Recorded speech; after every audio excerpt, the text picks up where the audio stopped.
In this module, we want to start building out our interface into a React application. We want to take the static HTML and the CSS that we've already created, and we would like to replicate this in the React world. We're going to use React components to build this out. We're going to build a dashboard, and eventually we're going to build a reusable crypto card component.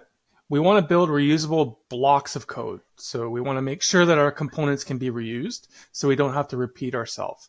And they're going to represent elements in the JSX, and they're going to represent UI elements such as buttons, headers, or forms. And they're going to contain their own logic. For example, we have a crypto card that is duplicated many times.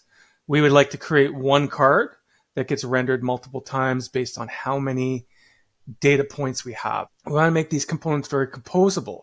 We want to make sure that they allow us to create complex interfaces and have a very scalable code base.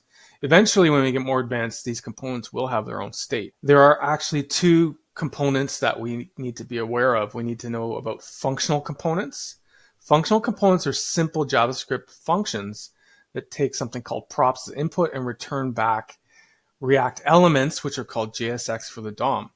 There's another one called class components. Class components are ES6 classes that actually return JSX, but also they have built-in methods like lifecycle, state, and other features. They're more complex. We are going to focus on the more modern approach.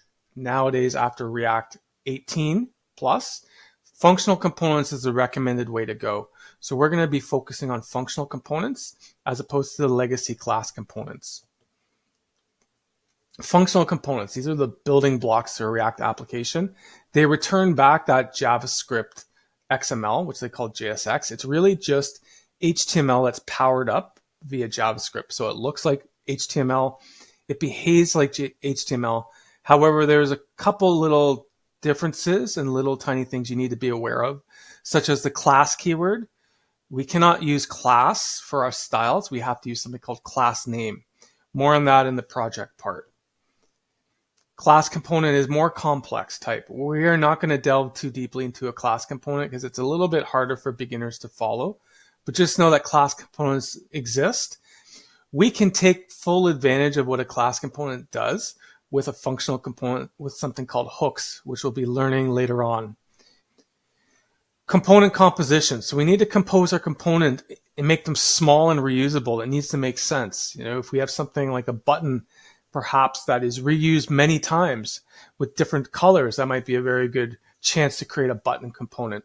We want to make sure they're modular and usable. We would like to have UIs. We build like a toolkit, and we can help developers in our team reuse code faster.